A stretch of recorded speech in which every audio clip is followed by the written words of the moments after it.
Everybody, and welcome to Saxo's daily market update. It is Friday the 5th of Jan. It's a pretty big day on economic data, and John Hardy's here with an update for you. Thanks, Christopher. Let's have a look at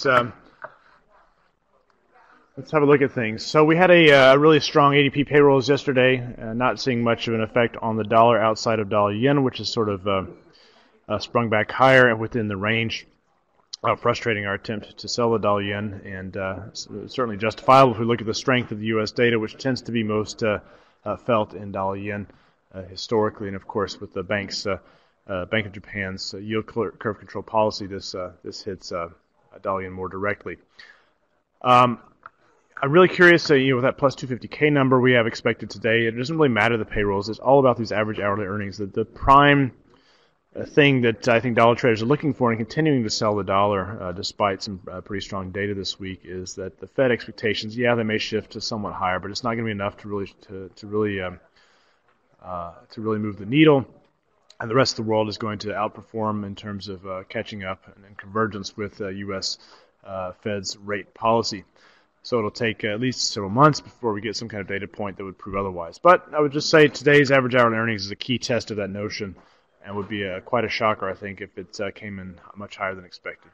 And if we look at fundamentals like interest rate spreads, which have mattered in the past, we're seeing the Australian versus the U.S. 2-year, for example, at near parity. It's the first time. This is really notable stuff. It's the first time since early 2001, when Aussie dollar was near 50 versus 78 now, that this is the case. Regardless, we have, as I mentioned earlier, ex-dollar, we have the yen sharply lower, this incredible global risk on, and the general expectations for central bank tightening with the Bank of Japan lagging as yen crosses higher.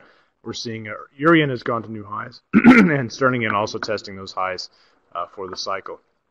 This is the Aussie 2-year spread, Aussie versus US 2-year spread that I noted in blue, and you can see the actual levels here. So we're getting close to parity, currently at 1 basis point. I believe I used the swaps on this index rather than the government benchmarks.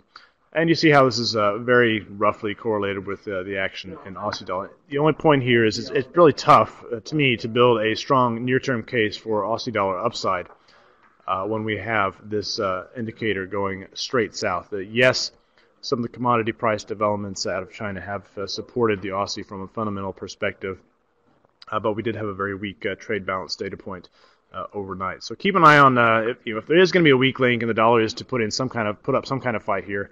Something like Aussie dollar could be interesting, as well as dollar yen, if the longer-term U.S. rates ever can get out of their channel, that 10-year benchmark still stuck below 2.5%. You really need to see that popping higher to stress, I think, the dollar bears conviction.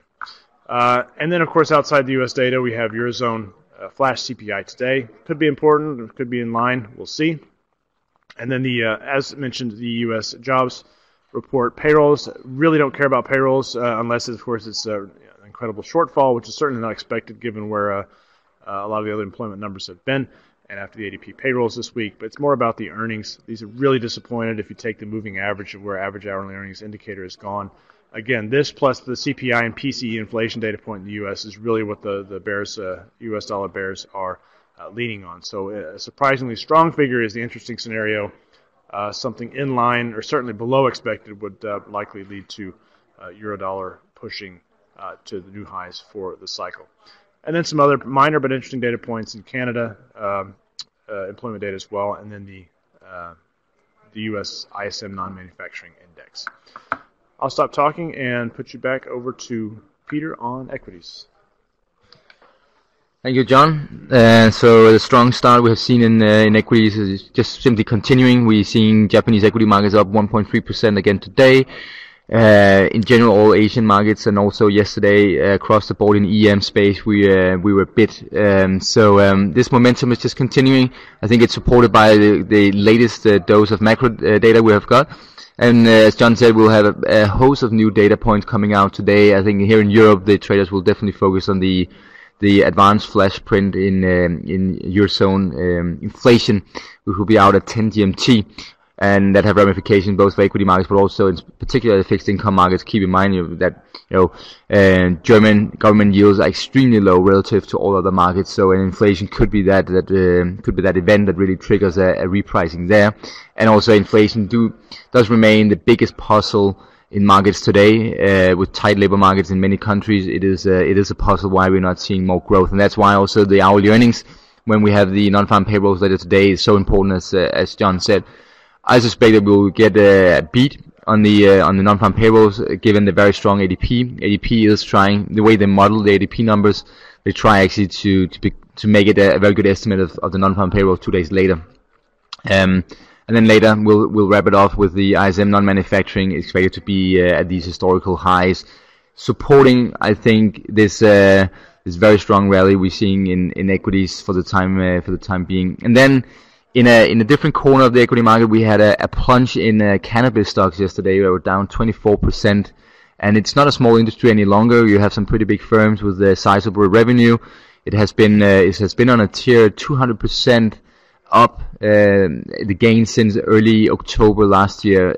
So you could say that 24% is not a big deal, although it does show you the amount of volatility in this industry. And the cause of it was that the Attorney General Jeff Sessions sort of resigned on some of the Obama policies to limit federal intervention. So basically they're trying to send a signal, because California has now opened up for recreational and medical use of marijuana, that might sort of, the growth of new markets and new states entering this market will probably slow a little bit. I think that's the signal being sent here. So watch that if you have exposure to cannabis. And then finally, automobile industry has been the best performer in the past month, up 5.5%. Very strong momentum across the board. The 5 names that our equity radar quant model likes the most is still the French names, Peugeot and Renault. And then we have Ferrari. Ferrari should be supported. They're still seeing their margins being expanded. They're seeing better performance on top line than a lot of the sell side had expected over the past year.